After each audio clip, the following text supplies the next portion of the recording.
Here's part 3 of We Spread by Ian Reid. So where we left off, Penny bangs her head on the counter during a fall while she was changing one of the ceiling lights. She was in and out of consciousness, in so much pain she couldn't move. But when she came to, Mike, her landlord of the apartments, stood over her. Immediately he took her to the hospital to make sure she was okay, and then he sat her down afterwards for a discussion. Penny had some mild bruising and some major headaches over the next few days.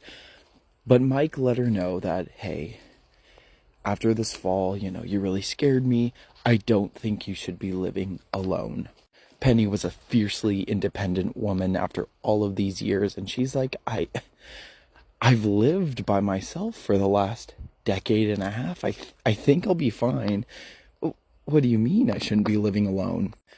Mike pulled out a folder and laid it in front of her, and he said, listen, your husband, or your partner, since you guys weren't actually married, he planned for this moment.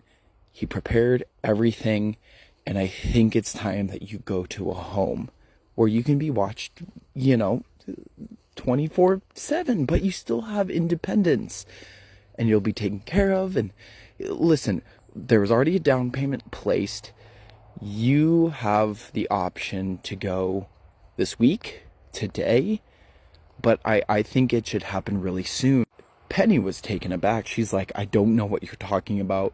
I never had this discussion before. I don't know what you're talking about. A down payment? Whose idea was this? This wasn't his idea. We still don't know the name of her partner, but she knows for a fact she feels like she's being gaslit right now into false memories. Like, this was not a part of any plan. The plan was to live and die in this apartment. This is where all of her stuff is. This is where her chair is. This is where her soup and her paintings and all of her art supplies and her memories that lived and died in this apartment. This is her home.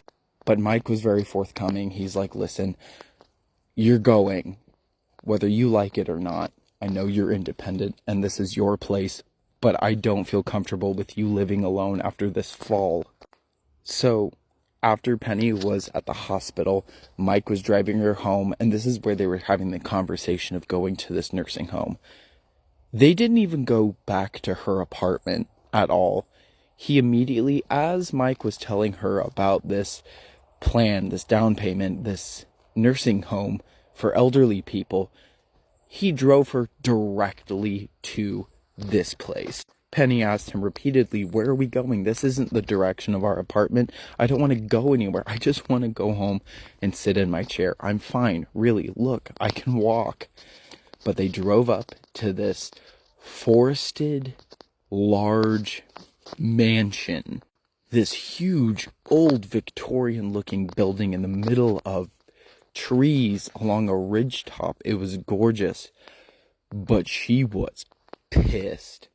Rightfully so. Penny was pissed. This was made without her consent. She does not remember any of this. She doesn't remember this conversation, but Mike kept assuring her, yes, we've talked about this. In fact, your partner talked with you about this. You went to this place and chose this place yourself. How could you not remember? But these had to be false memories. She's getting angrier and angrier by the minute as they pulled up to this gigantic manor, and they stepped out of the car. Penny crossed her arms and she sat in the passenger seat, and she's like, I'm not getting out. Fuck yourself. I'm not getting out. I'm not going anywhere. I'm going home to my chair and my soup and my daily, mundane, beautiful routine that I'm comfortable with. But Mike pulled her out of the car, and they approached the front steps, and she was giving him the silent treatment at this point. The front door opened, and it was this larger, stout, very quaintly dressed woman named Shelley, the owner and the person that runs this retirement home. Within seconds, Mike is like, hey, Shelley, here's Penny. Anyway, you two get to know each other. I'm out. And Mike just left Penny there on the doorstep with Shelley, this strange new woman. And Shelley was, smiled real big, and she's like, all right, Mike, thanks. Bye-bye now. Hi, Penny. My name is Shelley. I'm the owner of Seven Cedars. how are you doing? I know this is going to be a lot of adjustment, and I'm sure you're not too happy to be here right now, but here, I'll give you a tour. Come with me. Look, it's not that scary. Penny reluctantly went inside this big building, and immediately she was greeted with a warm feeling of home. On the walls were a bunch of art prints that she recognized, and she was quite pleased to see this.